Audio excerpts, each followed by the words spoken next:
So let's continue with our file linking process in Max.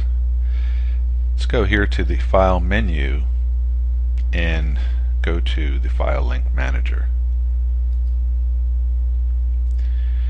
We'll select the file that we wish to link, so we click on the File button in the main Attach tab and select the file Curve and Pyramid Building. Now there's a second file here that we will use in a moment, but for the time being just select the top one here and click on Open. Here you can select a preset. In this case we're just going to use the default settings, and one thing that's important to do, I always like to do, is click on here Rescale. Now what Rescale will do is it'll take whatever the incoming file units are that have been set up in your CAD application, and it'll scale it to your system units. So let's see exactly how that works. Here you can see the incoming file units have been set to feet. So if I go back to my AutoCAD file and I just check the units, you'll note here that the drawing units were set to decimal, but the insertion scale here has been set to feet.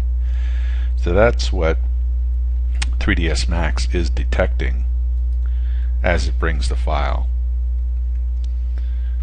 into the program. So let's click here on Select Layers to Include. So this will illustrate the point that I made before in AutoCAD, that certain layers which are frozen in AutoCAD will by default be skipped. You can see here this is how it's set up by default in 3ds Max. So if we just click on OK and then back here click on Attach this file, it will link this geometry into 3ds Max. For the time being we can dismiss the File Link Manager dialog,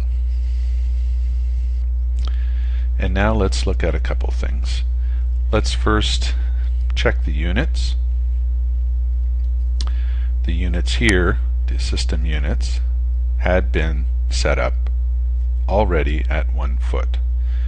Now, whatever system unit you had set, it would have made a conversion, whether you had set it to 1 inch, 1 meter. The incoming units of 1 foot would be converted into whatever your system unit is.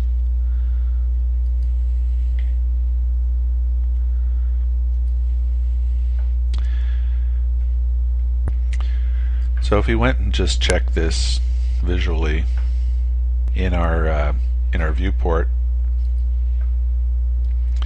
let's just use a tape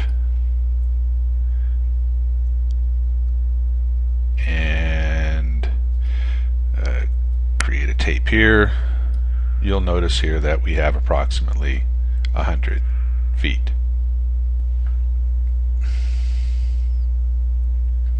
The other thing I'd like to look at is how these objects are being organized once they're in Max.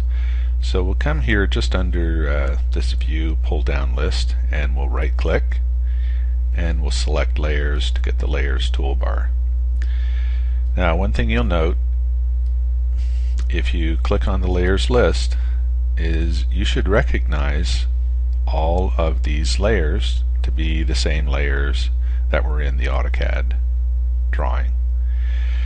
So we can go through and turn off some of these. Let's look at the ground floor walls, for example, to start with. So we'll turn off the other ones.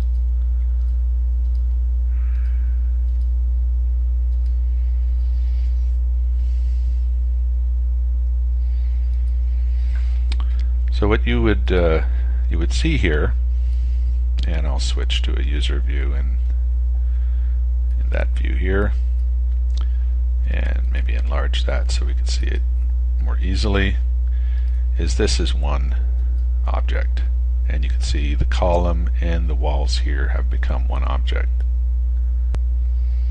If we were to look at another layer, let's say the second level frame layer, this is something we took note of in AutoCAD, and we noticed that each and every element was separate.